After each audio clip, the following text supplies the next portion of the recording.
ఆ వెంకటేశ్వరి ఆశీస్సులు మన రాష్ట్ర ప్రభుత్వం మీద, మంత్రివర్గం మీద పుష్కలంగా ఉండాలి అని మనస్ఫూర్తిగా ఈ సందర్భంగా కోరుకుంటున్నాం. విశ్వ ప్రపంచంలో భారతదేశాన్ని, తెలుగు నేలను శిఖరాగ్రాన నిలపడం కోసం సోపాన పంక్తిని పేర్చుతున్నటువంటి కృషివలుల్ని తయారు చేస్తున్నటువంటి శ్రీ నరేంద్ర మోదీ గారు, శ్రీ నారా చంద్రబాబు నాయుడు గారు, శ్రీ పవన్ కళ్యాణ్ గారు, వారి వ్రతం ఒకటే, ధర్మం బిది, వ్రతం బిది, సద్వివేకం బిది, ఆచారం బిది అని చెప్పినట్లుగా ఆదర్శనీయమైనటువంటి పథకామిగా వారు నడుస్తున్నటువంటి శుభవేళ మళ్ళీ మళ్ళీ ఈ రాష్ట్ర ప్రజలు వారికి కృతజ్ఞతలు చెప్తూ ఉంటారు.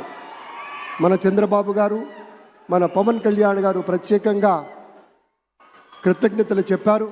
అలాగే వేదికకి కుడివైపునున్నటువంటి ప్రముఖులు అందరి దగ్గరికి కూడా పేరు పేరున వెళ్ళి పలకరిస్తున్నటువంటి శుభవేళ.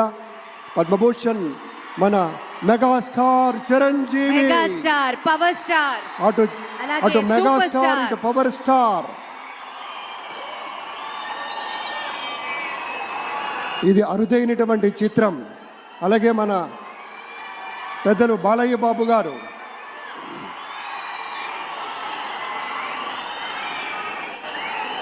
సూపర్ స్టార్ తలైవర్ రజనీకాంత్ గారిని పలకరిస్తున్నారు ప్రధాని.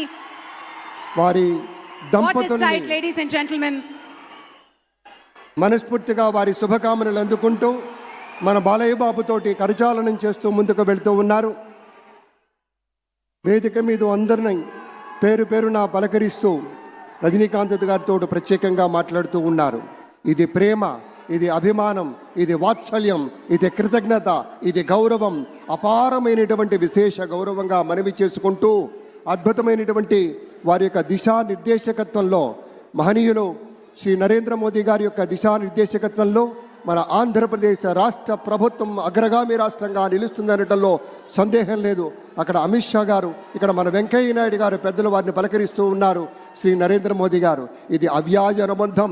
ఏళ్ల తరబడి భారతీయ జనతా పార్టీ పలకరింపుని మనంతా వీక్షిస్తూ ఉన్నాము. మన రామ్మోహన్ నాయుడు గారిని అందరినీ ప్రత్యేకంగా అభినందించారు మన ప్రధానమంత్రి వర్యులు. అందరికీ ధన్యవాదాలు. మన గవర్నర్ దంపతులకు కూడా కృతజ్ఞతలు చెప్తూ ఉన్నారు పెద్దలు శ్రీ నరేంద్ర మోదీ గారు. తమ ఆలోచనలతోటి విశేషమైనటువంటి రీతిలో సొంత లాభం కొంత మానుకొని కాదు, అంతా మానుకొని రాష్ట్రం కోసం పరిశ్రమించేటువంటి పెద్దలందరికీ ధన్యవాదాలు. ఈ వేదికని వేడుకుంటూ ఉన్న క్షణం అందరం గట్టిగా ఒకసారి